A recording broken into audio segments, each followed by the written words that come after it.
doing for the entree is I have a pork chop, 14-ounce pork chop, and I'm kind of doing some, I did a dry rub I created. So I'm doing chipotle, chilies, garlic,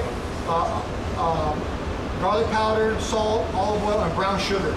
Okay, so it's really just like a crusted, you know, pork chop.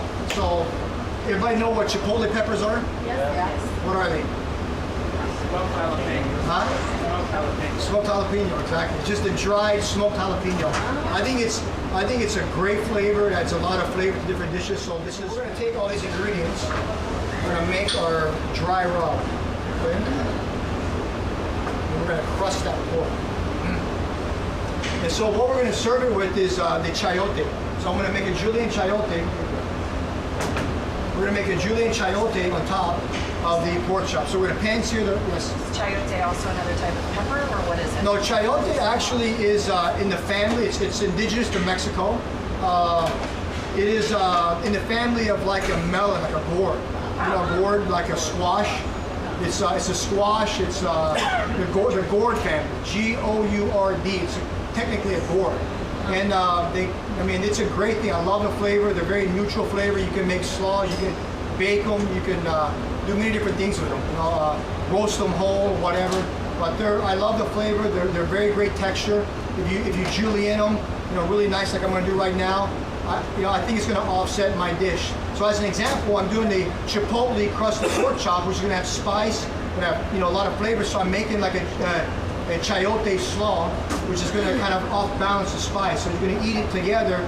It's going to make a nice combination. So let's make the dry rub real quick, and then we'll talk about the chayote. Okay, so you have your smoked dried jalapenos, right? Okay, which are called chipotle. Okay, in goes that. Okay, then we're going to add a little bit of a garlic powder. Okay, have a little bit of onion powder. Okay. Have a kosher salt. Okay, put that in there. And then I have brown sugar. So the brown sugar is gonna give it a great flavor as well. Okay, so what you're gonna do, you're gonna take all the ingredients, you're gonna just kind of combine them together like we did last time we made that Cajun seasoning, remember? Yeah. So we're gonna make this is basically a dry rub. Okay?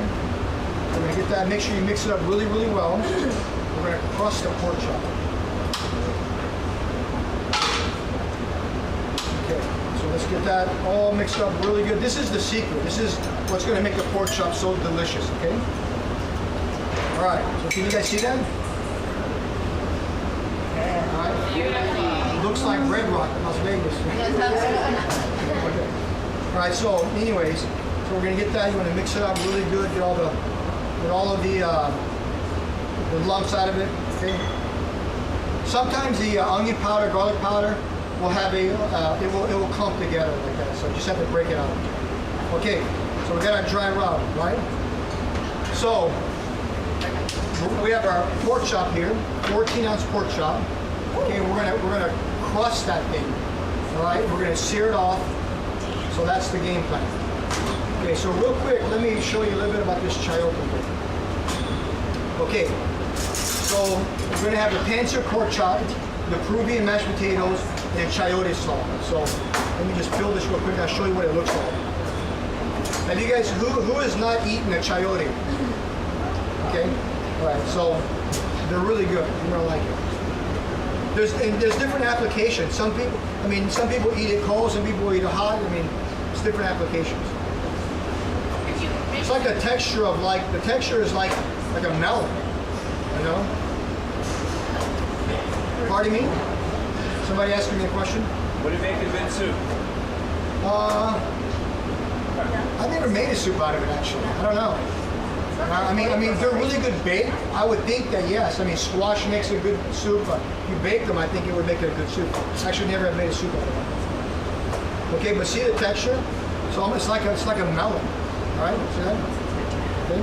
So what we're going to do is for our pork chop, to counterbalance the pork chop, it's going to be spicy and bold flavors. I made a little slaw, so I have a mandolin. You guys ever seen mandolin before? Yeah. So I just took the mandolin And this is the cheater's way of doing what I did earlier. So if you can't julienne, like I was showing you earlier, then you just buy manual. No problem. Okay, so see it comes out like that. See that? Okay. All right. So we're gonna make a slaw. This little bit of salt, pepper, olive oil. And that's gonna go right on top of our pork chop. Okay. So I just want to show you guys exactly what the chayote is. In addition to the pork chop, so we're gonna pan sear the pork chop. We're gonna have a chayote slaw on top.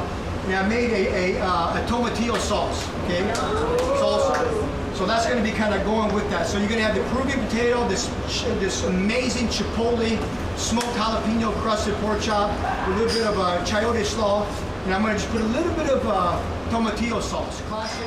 So we're going to have our pork chop. You're going to sear it. We're going to serve this the chayote slaw on top and a little bit of that tomatillo sauce. Okay. All right. So now you got your pork chop. You got it all rubbed up. See that? Okay. You want to start your fire not on high. You want to start it on low. And the reason being is because of why? Why? What's in the recipe? Sugar. Sugar, exactly. So this one you want to start on a low heat, not too high, because you want to get a nice caramelization, nice brown color. The sugar will give it a great coat, a great flavor, along with the spice, so it kind of counterbalances. But you have to be careful because it will burn. You don't want to burn it. So you got to be really careful not to get your fire too hot. So it's okay to start it at a lower temperature. You know what I mean? You know, what that means is you want to let your meat get room temperature. You want to let it sit out, because a big mistake that people make in restaurants is when you go there, you order a steak or whatever, the meat is ice cold in the middle, because we have to keep it, you know, at a cold temperature. So if the meat comes out of the refrigerator ice cold and goes in the pan, you know, it doesn't cook as quickly, or it doesn't end up at its highest potential. So you want to temper the meat, you want to pull it out, let it rest, let it get room temperature, you know, like 15, 20, 30 minutes before you sear it off. So absolutely correct. Okay, so you got to be careful with this though. Keep your fire on low. See how fast that starts to color like that? You want to make sure that it's not too hot, because you will burn this. You don't want to burn it, okay? Nice golden brown. Take your time, because what you want to do with your pork chop is you want to sear it on all sides. So you lock in all the juice, all the flavor. Purple cauliflower, orange cauliflower, asparagus, and baby carrots with your meal today. So I'm going to plate one up so you can see exactly what you're getting. Pork chop. You're going to take a carrot. The roasted cauliflower, see that?